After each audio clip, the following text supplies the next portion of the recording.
So, what to do if you already have the young professionals in your company and you want to retain them? The first thing you have to do, and that's what every group of young professionals told me, show them opportunities. If you show them opportunities, they don't see any reason to change the job. If you have constant improvement, career improvement, and if you're showing them career options they have within your companies, why should they leave? On the other hand, what they were telling me is if you don't show them opportunities, they will leave within the next 6 months. So be wise enough to not only show them the opportunities, but also interact with them and ask them, where do you see yourself within the next year, within the next 2-3 years, and talk with them about it. Because oftentimes it's not enough just to have somewhere hidden in the internet a plan what to do, but also interact and talk with the people. It's really important to have this close connection, to be at the employee at every point of his working life. The companies which were the most successful in retaining the talents had strong company values.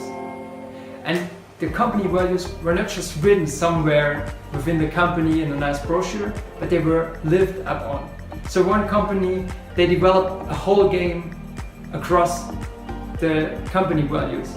And they played this game over and over again to be sure that every employee understands the values, and not just understands them, but makes them to their own values. Another company had like a social media network within the company, but not only the bosses were posting some PR messages, but also the worker in the front were posting stuff. They were doing fun stuff in this social media, and nobody was punished for it.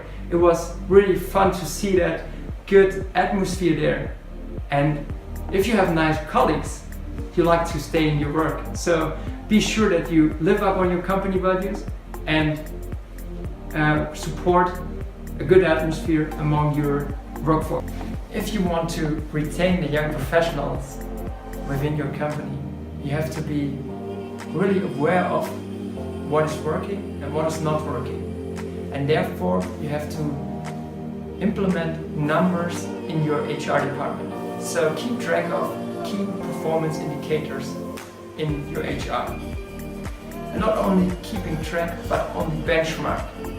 Then you can compare which depot is working, which depot something is not working that well. You can train managers depending on your benchmarking. And you also can benchmark yourself within the industry. And how interesting is that, to not only have the soft factors the HR department often is known for, but only have hard numbers.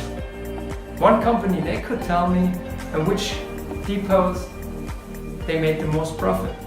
And it was so interesting to hear that the depots where women were working in were more profitable than the other ones. So that's one thing you can see if you track the numbers instead of not tracking numbers.